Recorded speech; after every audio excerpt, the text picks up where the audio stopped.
ছক্কা ছক্কা আর ছক্কা, বাংলাদেশ দল এখন প্রচুর ছক্কা মারে। সাম্প্রতিক সময়ে ক্রিকেট থেকে একটু দূরে থাকলে কথাটা শুনে একটু খটকাই লাগতে পারে যে কারো।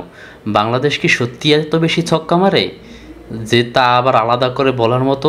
হ্যাঁ, ঘটনা আসলেই তাই। পরিসংখ্যান বলছে এই বছর টি-টোয়েন্টিতে ছক্কা মারার টেস্ট খেলুড়ে দেশের মধ্যে তৃতীয়। ২২ ম্যাচে ১০৯ ছক্কা মেরেছে বাংলাদেশ। ওয়েস্ট ইন্ডিজ ২০ আর পাকিস্তান ২৫ ম্যাচ খেলে মেরেছে ১৩০ ছক্কা। দল হিসেবে তো বটেই, বাংলাদেশে এখনকার ব্যাটসম্যানরা ব্যক্তিগতভাবে এগিয়ে ছক্কা মারার রেকর্ডের দিক থেকেও। গত বছর বাংলাদেশ ২৪ ম্যাচে ১২২টি ছক্কা মেরেছিল। সেটিই ছিল কোনো পঞ্জিকা বর্ষে বাংলাদেশের প্রথমবারের মতো ১০০-র বেশি ছক্কা মারার ঘটনা।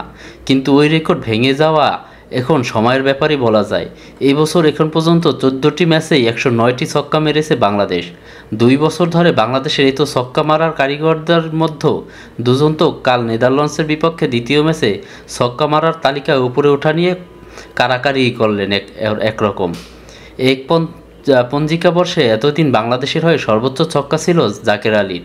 ২০২৪ সালের ১৭ ইনিংসে ২১ ছক্কা মেরেছিলেন।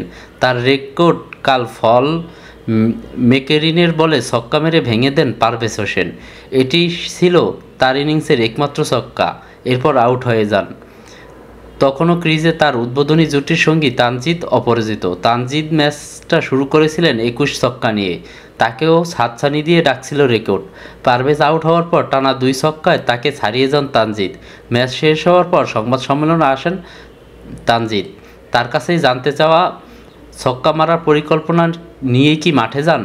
তানজিদের উত্তর, ও আর আমি স্বাভাবিক ব্যাটিং করি, উইকেটে গেলে উইকেট যেরকম আচরণ করে, কিভাবে উইকেট পারমিট করে সে অনুযায়ী কিভাবে খেলা যায় তা ভাবি। তানজিদের সঙ্গে পারভেজের জুটি এখন ওপেনিংয়ে বাংলাদেশের ভরসা। দুজন একসঙ্গে খেলছেন অনূর্ধ্ব-১৯ পর্যায়ে থেকেই। এখন তারা জাতীয় দলে অতিথি হয়েছেন।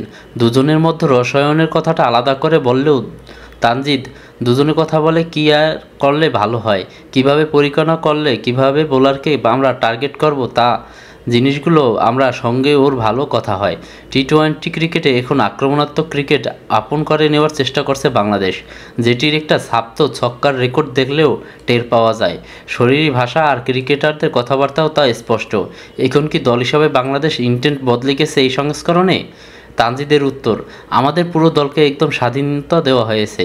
যে যার মতো খেলতে পারবে, যে যার ভূমিকা আছে সেটা কিভাবে মাঠে করতে পারে, এই জিনিসটা সবাইকে পরিষ্কার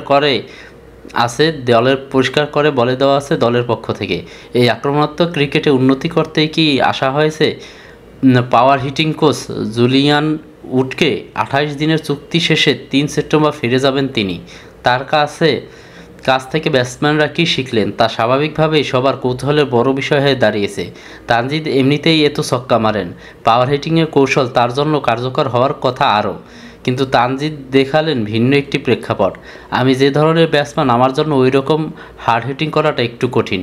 আমি চেষ্টা করেছি, উডের সঙ্গে কথা হয়েছে কীভাবে আরও এখন থেকে ভালো হিটিং করতে পারি, এটা নিয়ে কাজ হচ্ছে। কিন্তু ও বেশি নাড়াচাড়া করছে না আমাকে, শুধু এখান থেকে কিভাবে আরও ভালো শেপ নিয়ে, ভালো ব্যালেন্স নিয়ে আরও ভালো করতে পারি, শুধু এই জিনিসটা নিয়ে কাজ করছি ওর সঙ্গে। তানজিদের খেলা এখনকার ধরনটা ধরে রাখলে আপত্তি থাকার কথা নয় কারোই। এভাবে খেললে তো এত ছক্কা হবেই।